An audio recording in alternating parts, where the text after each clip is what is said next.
Hey, it's Yanez, and you're listening to another episode of Let's Rage Coogs, presented by the Saxenian Family. We are super thankful for the Saxenian Family for being able to be the primary sponsor for the first five men's basketball post-game shows representing Let's Rage Coogs. They helped us out during the football season as well, so huge props to them, and obviously our other sponsors as well. Hoop and Holla, the Houston Cougars Micro Collective. They are the entity behind the Star Pizza commercials, the Sac App commercials with the Anthony Jones. They also had the Hawk commercial, which kind of segues to our other sponsor in Star Pizza. If you're looking for a place to go and grab some pizza, maybe a bite after the game, during the game, tailgating during the game, be sure to go to Star Pizza. And our other sponsor, the Fritz Kennel. The Fritz Kennel is a family owned and operated business that specializes in dog and cat boarding, daycare, and baths. Once again, that is the Fritz Kennel at 9513 Yuppendale Drive, Houston, Texas. And last but not least, making their debut on Let's Rage Coogs, BB's the Tex Orleans Cooking. BB's Tex Orleans. You can follow them on social media on Facebook, Instagram, and Twitter at BB's Tex Orleans. And they did a cool name, image, and likeness thing with the men's basketball team this week. So big shout out to our sponsors. And on that note, Kris, Da'Yon, thank you guys for joining me. Da'Yon Dunlap. How you doing, sir? I'm doing well. Glad to joining you guys for another Let's Rage Cools episode. How about you? How was the atmosphere inside the Fatita tonight? It Kris, was I'll let you great, take man. that. It was great. Great crowd. A lot of fans from TSU made the quick trip over to Fertitta Center. Great crowd. A lot of people in here. A lot of folks standing around in the walkways. It was like it was at ATPE day on, man. It was great, man. Great crowd, and they enjoyed the atmosphere.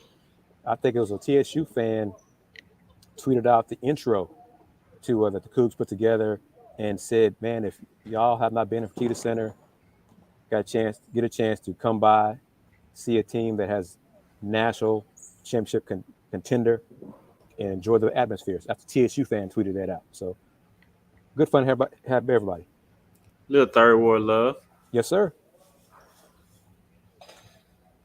And let's get right into the game because the third-ranked Houston Cougars continued their dominance to their hot streak to the season. They now improved to 4-0 on the season after defeating Texas Southern 83-48. Marcus Sasser, another consistent performance.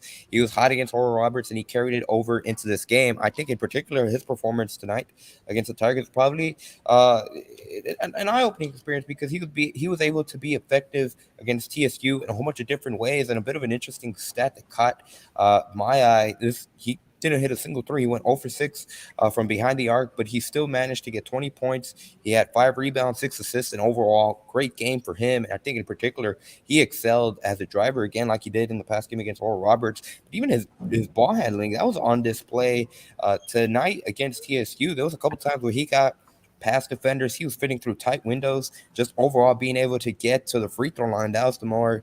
That was the way he got a lot of his points. He went 8 for 10 from the free throw line, which with him, obviously, you know that he has high aspirations to play at the next level. And to be quite honest, he had one of those outings that you expect to see from an NBA player. And Marcus, he was 0 for 6 from three, 6 for 7 from two. Some great finishes at the rim. He was kind of bummed at himself for missing the 2 free throws that he had out of 8 for 10 from the line. But a great all-around game for him. Jarris Walker, for that one or two fans out there, by Jarris's not so great game previously, he bounced back, had a good game, solid game, 9 for 11 from the floor, 19 points, 6 rebounds, 2 assists, 1 block shot. And Coach Sampson said mentioned post game that Jarris may be one of the team's best passers on the squad, and sometimes he gets on Jarris because he passes too much. So, but Jarris was much more aggressive, looking for a shot tonight. He wasn't hesitating on a shot like he did previously. So, another solid win for Houston. Great defensive effort for the Cougs. Got to win and move on to Oregon on Sunday. Yeah, and I want to start with Marcus just to and Marcus. When I watch him, I always look at his game in NBA lens, And it was definitely a NBA type game that night by the way that he played, and really with his finishing. Because when you watch it, when I look at that, the NBA floor is going to be more spread than it is in the college game because in college there's no defensive 3 seconds. So in the NBA, and like he did at the combine, he has more room to use his ball handling ability. And one thing who I'm watching that really stuck out in these last 2 games is his ability to finish at the rim, whether it's right hand or his left hand.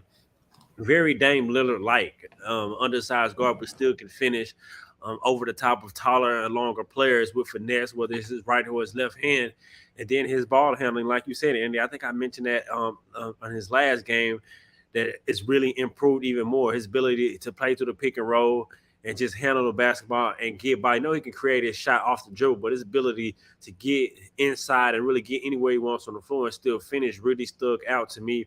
And then it's just his playmaking. He looked really comfortable with the ball in his hands, making plays. And I think as the season goes on, he's going to continue to develop in his preparation for the next level. But he looked really good tonight, man. And then, like Kris just said, Jarris really played in a really good rhythm. Everything he did, it looked like really natural. No second guessing. Net good passes. Well, gave up a couple good shots for some good passes down low, made his jump shots, and everything he did was in the rhythm of the offense and the rhythm of the game, and it really looked effortlessly for him out there tonight. And Jarris, I want to say he played the first 17 minutes of the first half. So Coach Sampson did not take him out. Jarris did not take himself out of the game with early foul trouble. So to see him play the first 17 minutes without a break, except for the media timeouts, was good to see also. Yeah. So it's a solid win for the team. It's just onward and up. And let me say this. Coach Sampson said it in the post game that 4 games in, he's not sure how great this team is. He's seen great teams. He's not sure how great this team is, but this team will get better. And then by the end of the year, who knows? But he just wanted everybody, media, fans, everyone, don't get too high after wins and don't get too low after losses, because this team will lose this season. So if that happens, don't freak out, don't panic. I like this line, Andy. You heard it when it said W's and L's, wisdom and learning. So that's one I have never heard in my 30 years covering basketball. That's a good one. It makes sense. You learn and you keep moving on. That's a good one. Absolutely. One of the things I wanted to go back to, Da'Yon, you mentioned it in regards to Jarris Walker and the performance he had. He finished with 19 points, 9 of 11 shooting. But like you said, it never really seemed like he was forcing anything. Every shot that he took came in rhythm. There was a point in towards the middle, late of the first half where he scored on 4 straight possessions for the Cougars, and most of them were dunks. The 1 3 he did take, it came absolutely in rhythm, and it was a completely different look from how he did just a couple days ago against Oral Roberts, which, going back to something that Kelvin Sampson has said the past 2 days in regards to freshmen and the inconsistency. And today he kind of followed up with an interesting comparison. He said Jarris Walker, I'm blanking on the exact phrase, but he called him, he's like a tic-tac-toe right now. One day he'll give you an X's, the next he'll give you an O, and right now what they want him and all the freshmen to focus on is to string together a couple of, multiple X's or multiple O's. But that's kind of the thing. And with Jarris Walker, the one that really sticks to my mind, and it's something that caught my eye during the floor, I believe it was in the second half, but Jarris Walker had a good look at a 3. He could have taken it. It would have been an open shot. It wouldn't have been a bad shot by any stretch. But instead, Jawan Roberts was wide open down underneath, and he fired a laser to him, and they had an easy slam over that. And I think it's interesting that Kelvin said post-game, that's something that Jarris is just an unselfish player. And sometimes he gets on him, like you said, Kris, for passing too much, which especially in regards to how highly ranked, highly rated he was coming in out of high school, which, by the way, Kelvin Sampson said again, it's about as irrelevant can be in regards to those rankings and what he thinks of them. But that's certainly something that it's a positive for this team, that Jarris Walker is much more of a selfless player on the court. And say that Coach Sampson mentioned that Jarris has no ego. He said Jarris's ego, if it is, it's winning. It's like Marcus. They want to win. So to be a 5-star and one of the most touted players out of his class, for Jarris not to have an ego, says a lot about him and his upbringing. Yep, and also right ties right in there his character. I think that's what Coach Sampson always raves about when he recruits players and have players in the program. He obviously talks about their character and how they just buy in. And I think from day one, he's bought in, and you could just tell from his play the unselfish play, the relentless play. Everything screams Houston when I watch him playing basketball through this early season. I know he's a freshman, so you still see lapses, but overall in the gist of I think in these first couple games we kind of just have to nitpick because they played so well. So it's almost kind of nitpicking at little things that they do it throughout the game. But overall, man, Jarris and Marcus a great 1-2 punch. And Jamal Shed Oh yeah, finally made 3-pointers. Yeah, he had his first 2 threes this evening. He had been 0 for 10 coming into tonight's game. He finished 2 for 3 from 3-point range. So he had 8 points. He had 6 assists.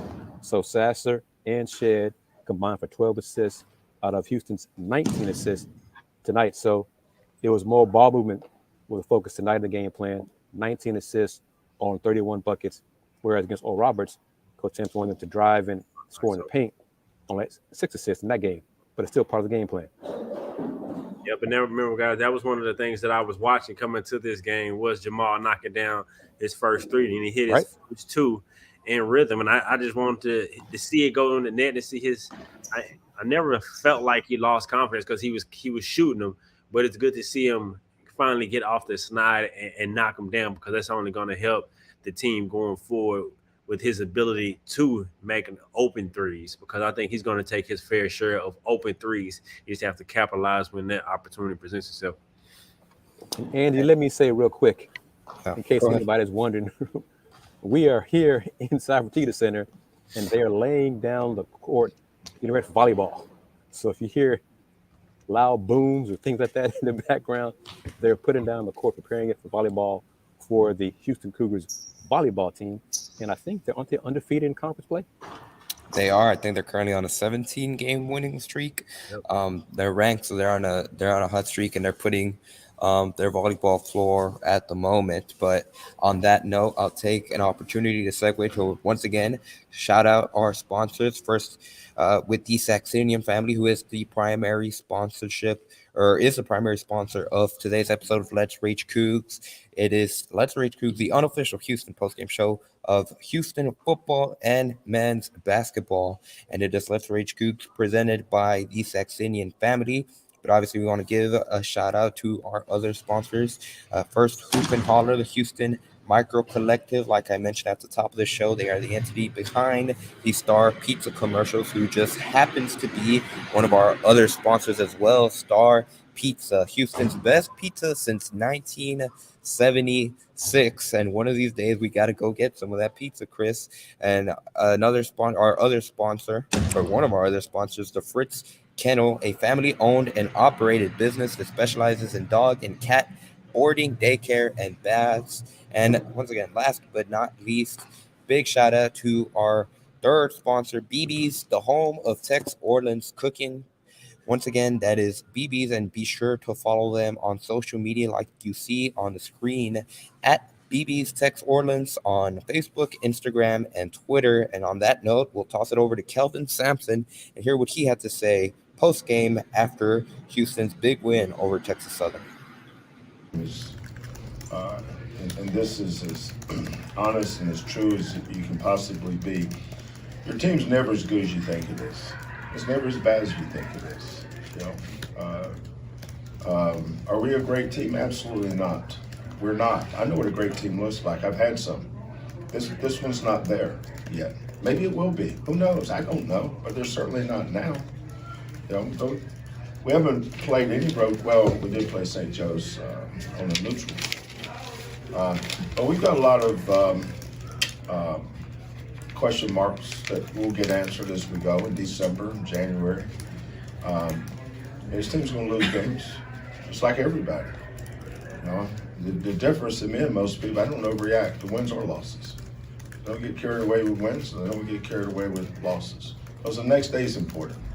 Discussing it, talking about it is irrelevant to me. What's important is, okay, what lesson are we learning? You know, it's like W's and L's. W's and L's is wisdoms and lessons. You gotta learn. You know, that's what this is all about. You know, some teams that go to the tournament or Sweet 16s or Sweet Elite Eights could lose as many as 6, 7, 8, 9 games. You just want to be playing your best basketball in February, March. And we're a long way from that. Next question. Go over here to Josh Criswell from Cron. 1 second. Josh, there you go. You know, Jarris, another big night tonight. Just what's the thing that you've enjoyed the most so far about playing with this team? Really just how hard they play. Like, it just really makes you want to take it to another level. When you see your brother down on the floor for a loose ball, taking charges. I mean, it's just a family. So, I mean, like, playing with my brothers, I can't ask anything better than that. Maybe like Coach vice versa, just, you know, what's the thing that you've appreciated the most about coaching Jarris so far this season? Just watching his progress. You know, Jarris reminds me of tic-tac-toe. There's an X and then there's an O.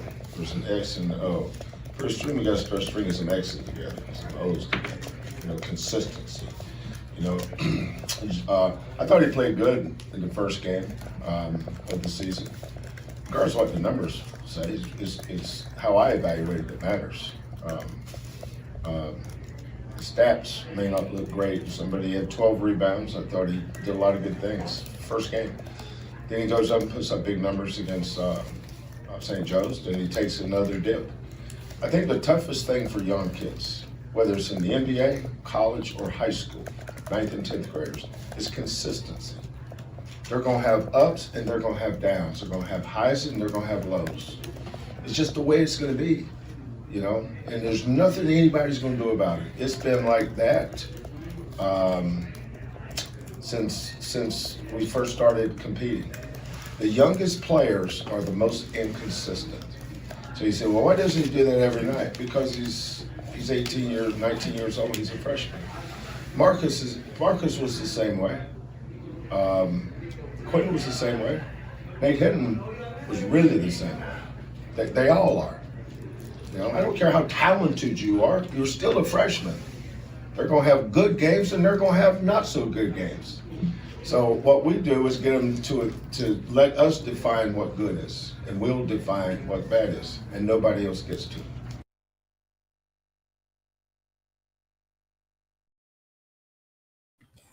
So once again, that was Houston men's basketball head coach Kelvin Sampson there. He touched on a lot of different things, and in particular focusing in on Jarris Walker there. Once again, he mentioned that comment there in regards to tic-tac-toe, but that consistency, that's gonna really, and it wasn't in that clip, but something that he also mentioned is that Jarris Walker 2 months from now, that's going to be a much better player than where he is right now. And who knows how long it takes him to be able to find that consistency. But to use Kelvin Sampson's own analogy in favor of him, but whenever Jarris Walker does start stacking multiple X's, multiple O's, that's going to unlock a whole different level to this Houston Cougars team overall. And it's something that it seemed like he was kind of flirting with saying in regards to the X Factor. It looks like he was going to call Jarris Walker the X Factor, and he didn't necessarily go that route, but that's going to be the key right there because, again, we're starting to notice, especially in regards to Marcus Sasser, consistently, he's at a point where you can expect 15, 20 from him at night, and now today he showed that he can do it in a whole bunch of different ways. It's not just, if a shot's not falling, you're not going to expect that. He's reached that level where you can expect a certain amount each game. So now it's going to be interesting to see who those X factors are, and Walker's going to be one of them.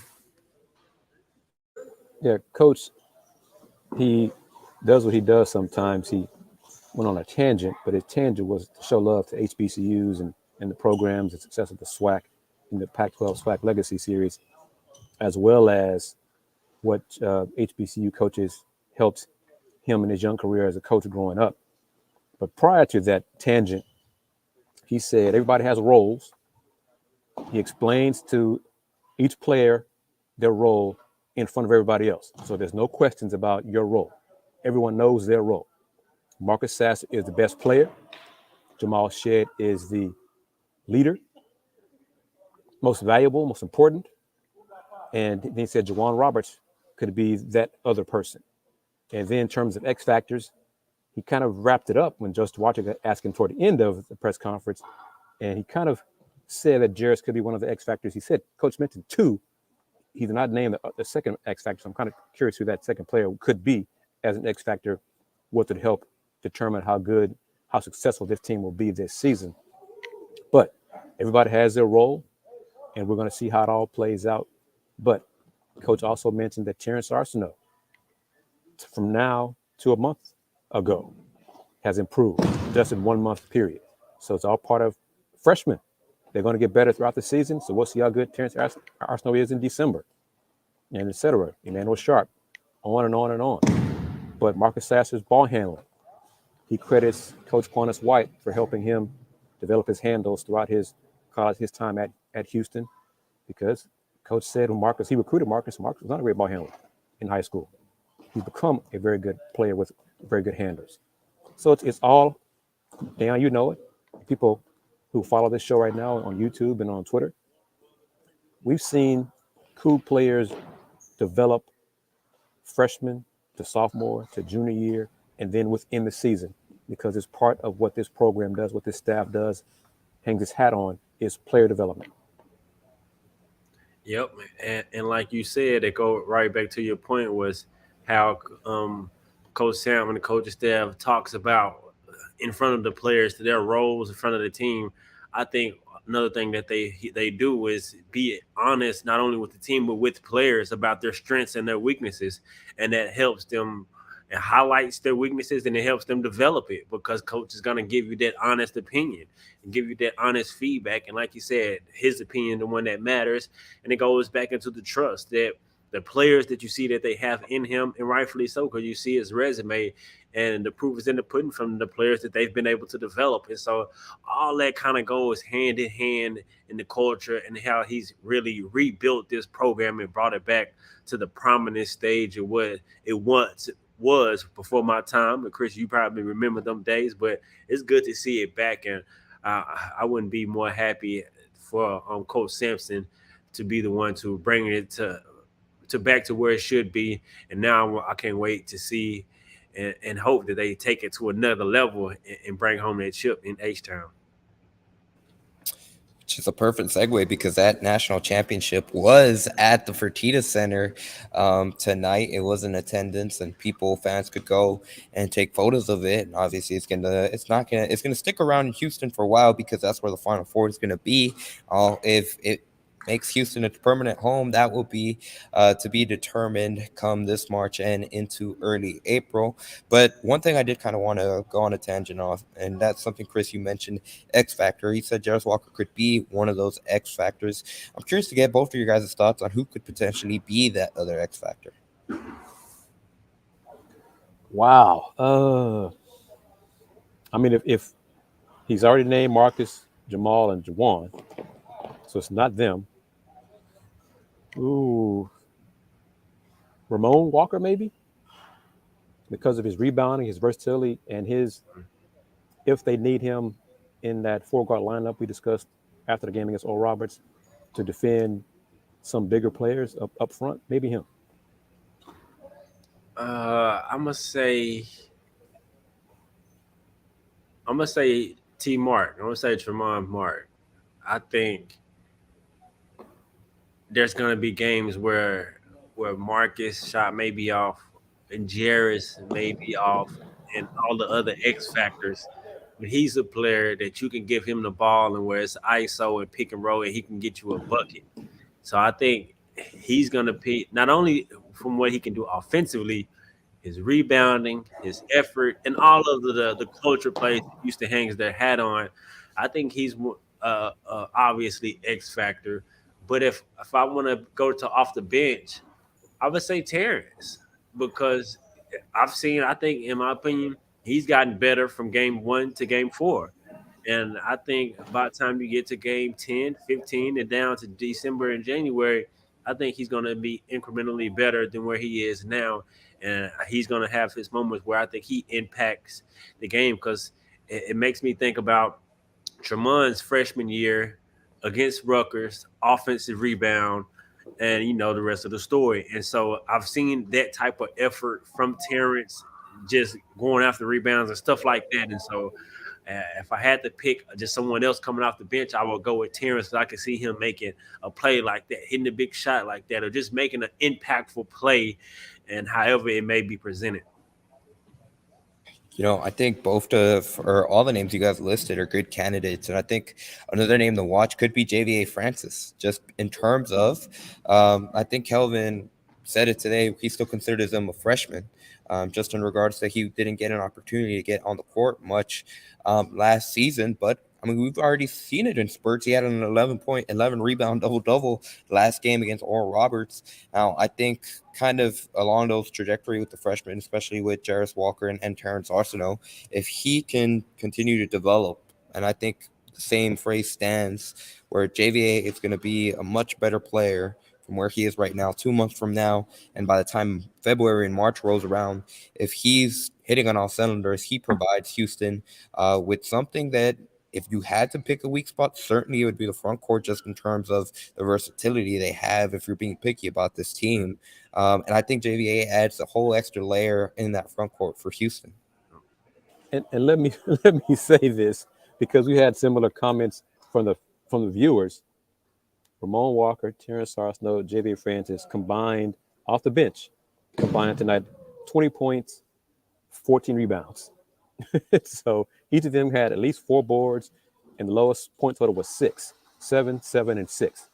So I mean, the versatility of this team, the improvement that is projected for this team, is a very bright future for this squad this season.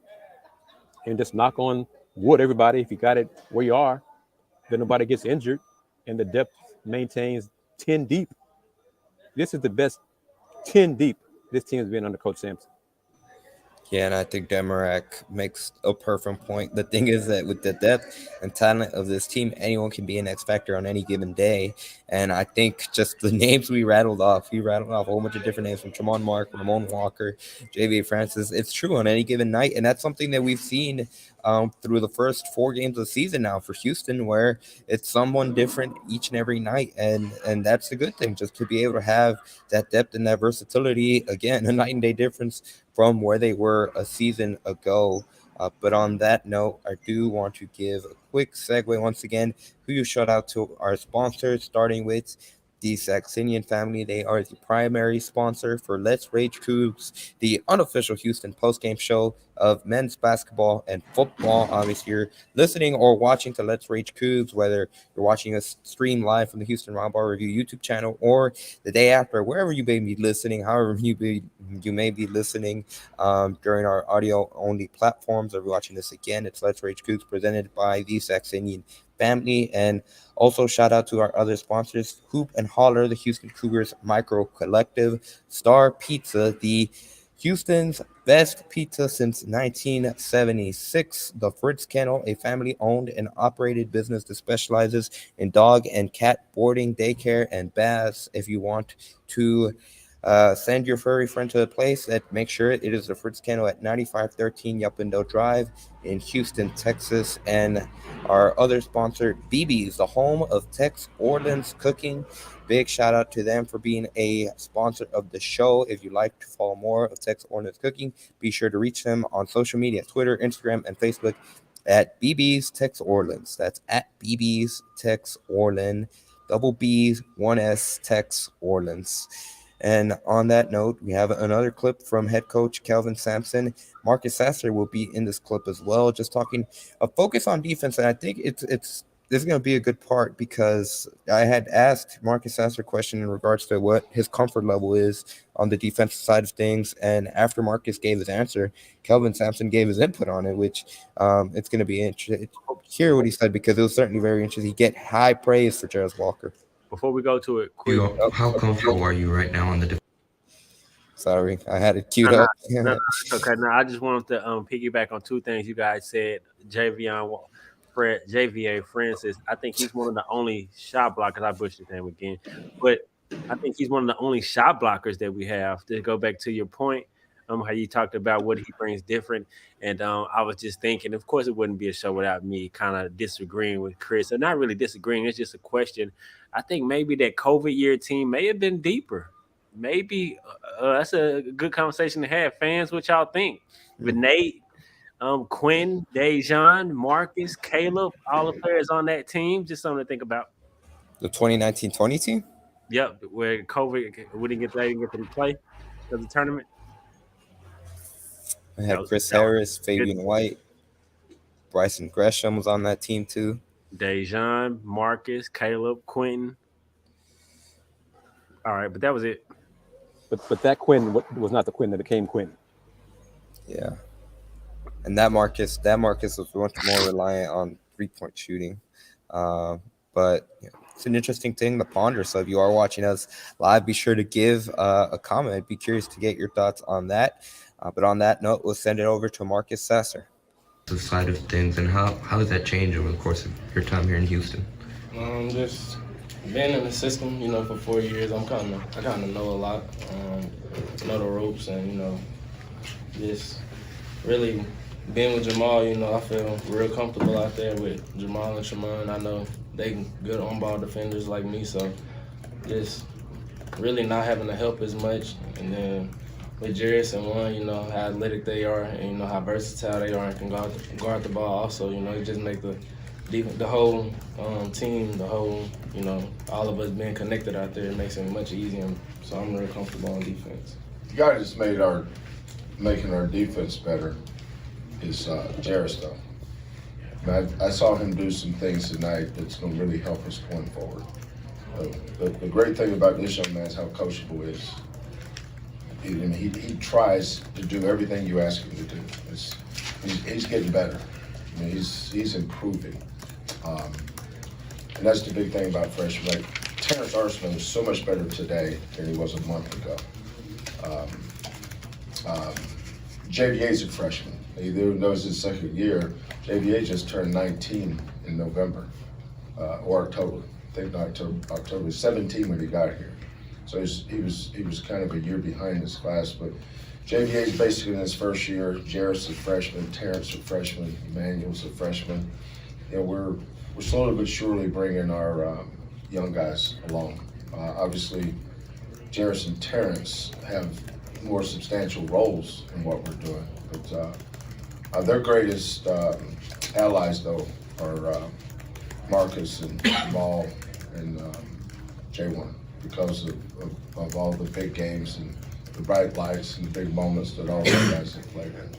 One more question. Go ahead, Joseph. Kelvin, I was going to ask you to continue your thought earlier. You were about to, I'm assuming Jairus is when you mentioned X factors. Yeah. Jairus is probably one of them. Yeah. Where Jairus is now to where he's going to be a month from now or 2 months from now, I think he's just going to continue to blossom. But when I say this, I mean, Jairus has no ego. He doesn't. His ego is winning. Same with Marcus. Marcus led us in assist. Jairus is one of our best passers. Sometimes I get on by passing too much. But these guys are, it's a blessing to be able to coach kids like Jairus and Marcus, all these guys. I mean, I love this team. I don't know how good we are, what's going to happen in a year. But I'm not to the point, maybe in 10 or 12 years as I get to be an older coach, I'll have a different view on how to evaluate a team, but I just enjoy this team. I get on them, fuss at them, probably cuss at them a little too much, but they know I love them. Coach, Marcus, Jairus, thank you very Once again, that was Houston men's basketball head coach Kelvin Sampson talking a lot of different things, but I think right there, the defensive portion in regards to Jairus Walker, that's the one that stood out to me when he said it live. And Da'Yon, I'm curious to hear your thoughts on it now that you were able to hear for the first time. Which part about it? The point where he talked about Jairus and really how he can help them defensively. Yeah, because he's one of those players who can guard 1 through 5. He can guard anybody on the court at any given time. He can switch out on the pick and roll if need to, but the way they play the pick and roll, it's not really so much of a switch. But if it comes time where it's a force switch, he has that versatility and the length to guard any guard and also play the passing lane. And so, yeah, defensively, he's almost like a Swiss Army knife because he's so athletic and so agile on his feet that he can pretty much guard anybody on the court, whether it's point guards, shooting guards, pretty much 1 through 5. And to add to that, he talked more tonight on defense. He communicated more, and that's part of being a great defensive team. And teammate is telling your players or teammates where to be on those high screens, where to go, and then in rotations, all those things. So that's another. And he's quick enough, as Da'Yon touches on. He's quick enough to handle the traps, rotations, recoveries. Yep. I'm kind of curious to get you guys' thoughts on it about the Cougs potentially going against a skilled big man. I don't believe it's going to be a problem for them because of their monster traps down low on the post. There's very few teams when they've tossed the ball down low that Houston has problems with because of the double team. Mm-hmm. And rotations are so sound. Coach Sampson and staff are not going to allow one big man to beat them. No. So I don't care who's skilled. If it's Drew Timmy, if it's Oscar Shibwe, whatever, one skilled big man, they're going to double team that person and make him become a passer from the post. And it'll be up to his teammates to knock down shots or rotated, swinging around to beat the Houston's defensive rotations. Very few teams can do that effectively. Another thing it forces those big men to do, to all your points, is be a playmaker, like you said, make good decisions. Because when a double team comes, you have to make the decision when to pass, who to pass to, when to make a good pass, because the deflection in Houston rotates so well. And so, that's 100% right. Just thinking back to Kofi Coburn last year and how he struggled with the monster defense. And so even if they face a team like North Carolina, who has a great big man down low, I agree with you 1,000%. With the way they play their monster defense, they're not gonna allow one big man to go ISO or go one-on-one and beat them. I think it'll have to be from the guard position, have to really, really be good guard play. I have one more clip they're going to play before we wrap things up, and this was of Texas Southern head coach Johnny Jones, and in particular just him talking about Houston. He had a lot of good comments in regards to Houston, and he called Houston the #1 team in the country multiple times. So I think it's just interesting to hear what he had to say about Houston, specifically in regards to Marcus Sasser. Did Houston do so well to take you on your rhythm there 8 minutes in?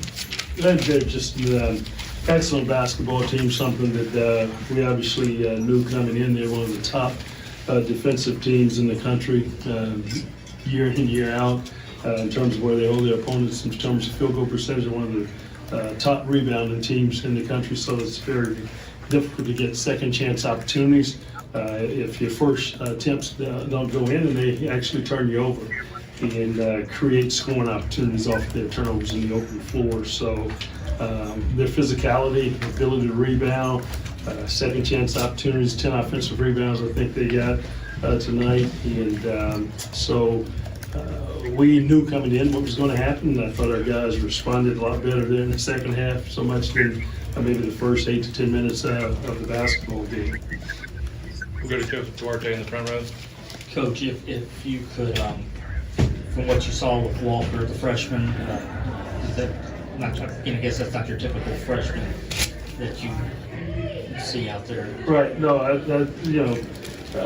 we watched him from the other night. He's smooth. He's one of those guys that I think Coach has done an excellent job of allowing him a little freedom to be able to play, and he certainly delivers. Made big plays out there. What was he, like 9 for 11 tonight? And he takes the shots given to him. Didn't seem as though that he had to go shot hunting. I thought he played well, and he played well off of his teammates. His teammates did a great job of looking for him, and he delivered for him. Coach, what are your thoughts on your freshman, Terrence Mortal? I thought Zai's been really good each game for us. I thought he's really played big tonight. I look at Houston and watch him, cover him a lot. Follow Coach Sampson and his programs, and I know what a great defensive team and how tough they are. And for Zai to come in and to this type of environment against a team of this magnitude, possibly #1 team in the country, to be able to come in and make the plays that he did against such a great defensive team, give us reason to be excited. And one of the reasons we take on these type of challenges early in the season is to utilize the measuring stick of where we are and how our guys can compete. I thought tonight Zai passed the test for us. Challenges for you guys to be able to guard Marcus Sasser and really the skill set that he brings to the table. Well, he's Marcus tough. I mean, he's a 3-level scorer at the end of the day, and didn't knock down any 3-pointers tonight. I thought we did. Well, he got looks and they didn't go down, but he is very creative off the bounce. He get off his ball screens. He plays well off of them. He can get to the rim. I think he had a couple of and-one finishes against us tonight, but he's special. I had a chance to go and see Bryce and Grisham in the pro when they went to the pre-draft camp in Chicago, and I saw Sasser that was there in the pre-draft camp, and I thought at that time he may have been the best guard that was in the pre-draft camp, and that's how highly I think of him. And I thought he delivered well tonight. He's an excellent special player. Again, that was Texas Southern head coach Johnny Jones. And I want to focus in right down the final part of that clip where he's focusing in on Marcus Sasser. And just in regards to the special talent that he is, he called him a 3-level scorer. And I think that comment in particular is pretty, certainly got the attention of your ears just in regards when he was talking about that NBA draft pre-camp. And he felt that Marcus Sasser was the best guard at that camp. And you're really starting to see that from Sasser. I think, again, like I mentioned earlier in the show, the consistency, that's a point where you're confident in him that what he's going to bring in and game out, it's going to be a specific level of just performance. And that's what you're starting to see from Houston, especially on the defensive side of things. He just looks more comfortable. He's making a lot more reads. It looks like he's much more active in the passing lane, and he's just playing and reacting. He's not necessarily thinking about it from an outside perspective. But Kris, I'm going to toss it over to you. What stood out to you about that clip from Johnny Jones? His respect for the program, the Houston program, his respect for Marcus Sasser. And I did a quick check. We were wondering, because as many times as Coach Jones referred to the Cougs as the #1 team in the country, we thought he was a voter in the coaches poll. He's not the voter. He's not the representative from the SWAC. So Florida A&M's head coach is a SWAC SWAC coach who votes. So Coach Jones has high respect for the program. The feeling is mutual, both sides. Coach Sampson has much respect for Coach Jones. Coach Sampson believes that TSU will get back to the tournament, and be a tough out in that, I think, beyond first four in that first round again, because of what Coach Jones has done there. And one thing that I asked Coach about, he's got a promising freshman guard himself, in Zyterius Mortal.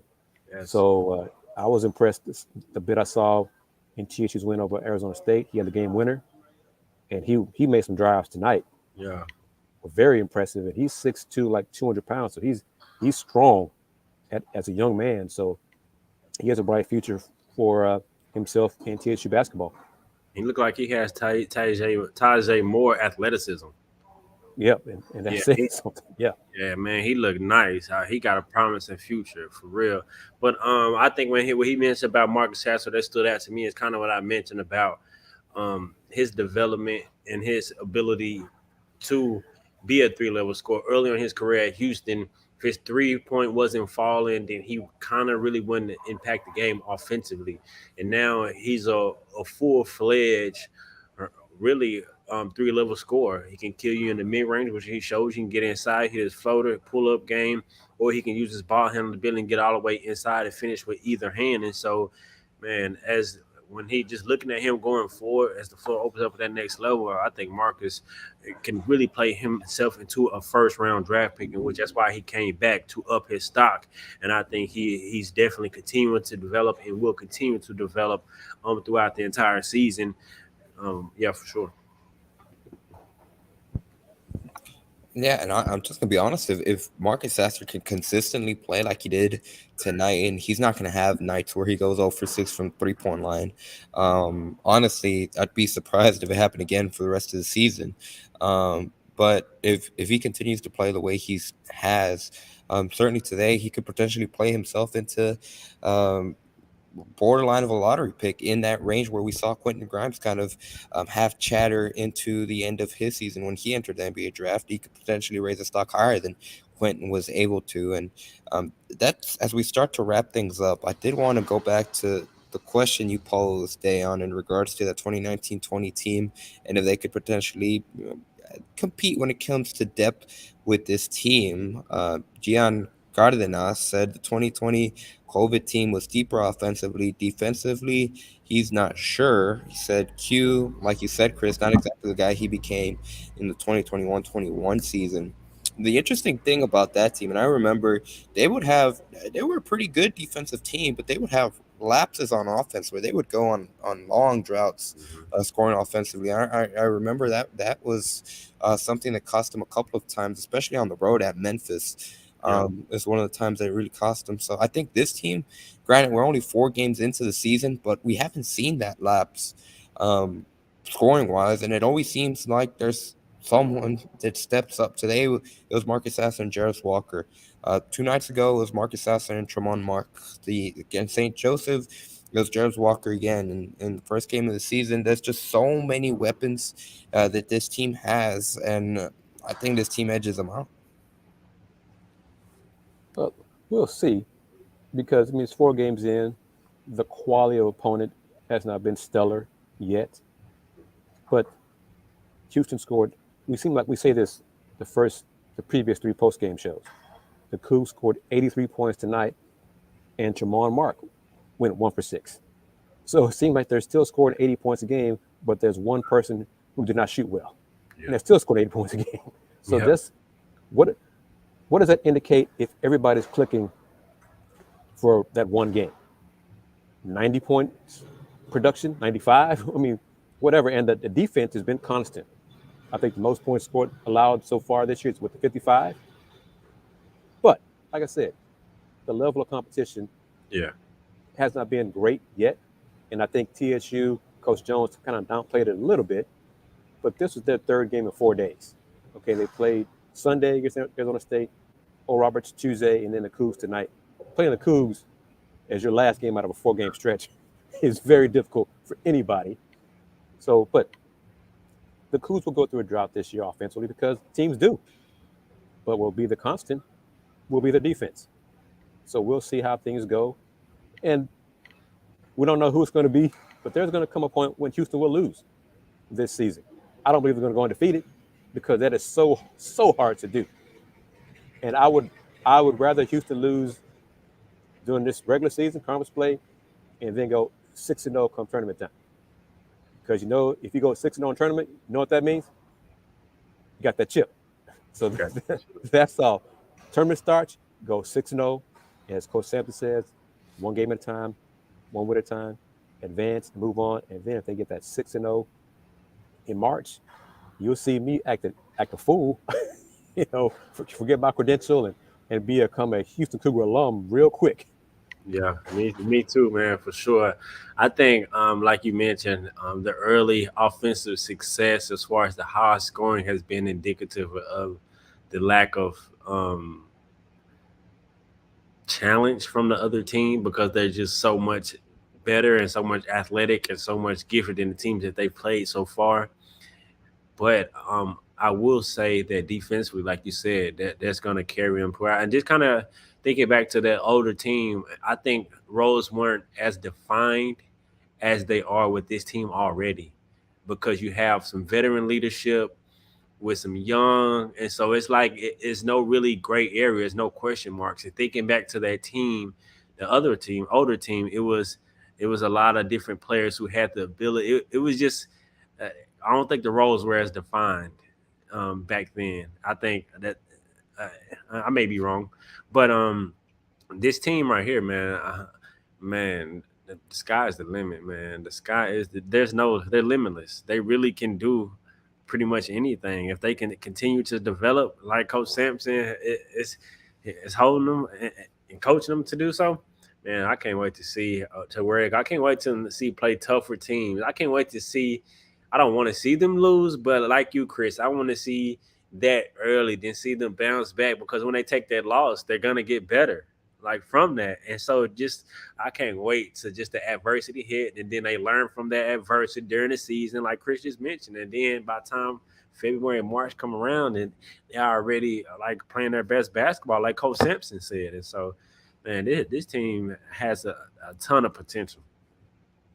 King Jaja thinks that first loss is going to come December 3 against St. Mary's and that neutral court at Dickey's Arena. So that would be interesting. I think so far they're going to face their toughest challenge that they have faced so far in the season. That's going to come this upcoming Sunday. It's going to be Let's Rage Coogs After Dark, Kris. We're going to take that from the Pac-12 because Houston will be playing a Pac-12 team in the Oregon Ducks. It's been a while since Houston's played up there in Eugene. It kind of coincidentally enough, the last time they played Oregon was in that 2019-20 season, Da'Yon. Early in the 2019 season, Oregon was able to come away with the victory in that game. Now, kind of similar to when these two programs met a season ago, that loss by Oregon kind of took off a little bit of steam, but don't make any takeaways from that. Oregon, that's going to be a tough crowd. It's going to be a tough environment on a Sunday evening for them up there. It's certainly going to be the toughest challenge so far, and it's going to be interesting to see in particular how guys like Jarvis Walker, guys like JVA Francis, they react in a hostile environment that they might not have ever been before in regards to the college level. First road game of the year, honestly. Like Coach Sampson said, they played on a neutral site already, but it's going to really be their first true road test. And so I can't wait to see like how they react, like you just mentioned, Andy. And I'm not sure what to say about Oregon, the Ducks, just yet, because they lost at home to UC Irvine last Friday by 11. I don't know a lot, details about that. I don't know if key people were injured, or they just struggled, or what have you. But to lose at home to UC Irvine, is UC Irvine great this year? So I don't know. We're going to find out. But yes, it's going to be Let's Rage Coogs After Dark, because that game tips off at 8:30 Central Time. So if there is a post-game media session with Coach Sampson, we're looking at Let's Rage Coogs starting what, Andy, 11:15, 11:30 maybe? 11:30 p.m. is kind of a perfect timing. They dimmed the lights at the Fertitta Center as you were saying that. So it is after dark for Kris Gardner here. We just passed the 11 p.m. Central Time hour here on Wednesday night. We're going to wrap things up. Da'Yon, I'll toss it over to you first. Where can people find you, and a final takeaway from Houston and Texas Southern? You'll find me on all social media platforms at Da'Yon Dunlap. And always want to thank everyone for participating, watching, and whether you said a comment or you didn't say a comment, we appreciate your viewership. Appreciate you for supporting us, and make sure to support all our social media platforms and like and subscribe and everything. Yeah, they did. Gonzaga's always overrated every year to me. I don't understand. And in my opinion, they're always overrated every year. But yeah, make sure you like, man. And last takeaways, Houston, continue to getting better game by game, getting 1% better every game. Coach Sampson's the GOAT. Go Cougs always.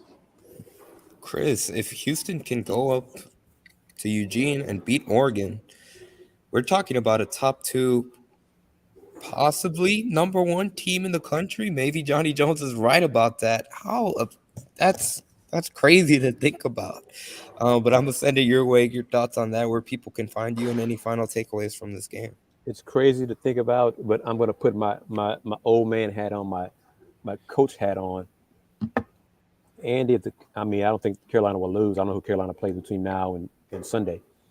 But I think if Houston wins Sunday in Oregon, they'll be move up to number 2. But only ranking that matters to me is April 2nd, that final poll of the season, and Houston Cougars are number 1. April 2nd. If that's the last day, I don't even know when the last day the championship game is. I just know it's Monday here in Houston. But that's all I care about poll-wise there. But Houston get better offensively, defensively, continue to improve, get some time for the freshmen if need be, Sunday against Oregon. We'll see, because I'm not sure what Oregon team they beat Montana State by 30. I don't know what that means. They bounced back after losing UC Irvine by 11 to beating Montana State by 30. Okay, we'll see with Oregon because they play UH and then Connecticut back to back. So we'll get an indicator of what Oregon has in these two games. But it's just important for the Cougs to their first true road game of the season for these freshmen, how they adjust to it, play against that because it's going to be a lot of green and yellow up there, and all the loud fans. But I'm kind of curious to see if the Cougs are able to jump out early in the first half. What will the fans do? Because they lost to UC Irvine, at home already. So what will they think then? But turnovers will be key. And they only had 7 turnovers tonight for the Cougs. So if they limit turnovers and just crash the board, because let's be real, TSU did a solid job on the boards today with 34-31 Houston. And there were some times when the Tigers got 3 or 4 offensive rebounds. Yes, so I know that irritated Coach Sampson a great deal. So we're nitpicking, as Da'Yon touched on it earlier in the show. I'm trying to find little things to improve for the team, but that's what Coach Sampson and the staff will do. They'll find things for this team to get better in, and that's the whole point of it going forward. And we'll see what happens. And Andy, it's on you and we got one more sponsor for Sunday, for primary sponsor. We got to find another one. So we got these tertiary and secondary. Got to get primary sponsor for Let's Rage Coogs going forward. So just contact Andy Yanez on his social media platforms. We got 25, 30 more games to go to this season. So it's plenty of time for you to become a primary sponsor of Let's Rage Coogs for basketball season. But you can find me on Twitter at ZHR Review and Houston Roundbar Review on YouTube and Instagram and HoustonRoundbarReview.com. Been around longer than these guys been alive, I think. Dan, how old are you, man? 32. Well, not quite then. Been around almost 30 years for the Houston Roundbar Review, so not quite. But once again, thank you very much for having me on the show. Great to see King and Rusty and everybody comment with their comments. So we'll see you guys Sunday night for Let's Rage Coogs After Dark. Let's Rage Coogs After Dark, and I'm gonna take a second to kind of plug in our own ad, Kris, like you mentioned it. After Sunday's Let's Rage Coogs After Dark, presented by the Saxenian Family, their primary sponsorship will have run out. So as always, like you see in this show, we do live reads of our sponsors, whether it's the Fritz Kennel BBs, Hoop and Holler, Star Pizza. There's a whole bunch of different options. If you have your own video, your own commercial, and you like to plug it in, embed it into the show, we can do that as well. If you have watched our previous shows in regards to Let's Rage Coogs football edition, because it is the unofficial Houston football and men's basketball post-game show, if you'd be interested in being a sponsor and help us out to continue to do this all season long, be sure to contact me at letsragecoogs@gmail.com.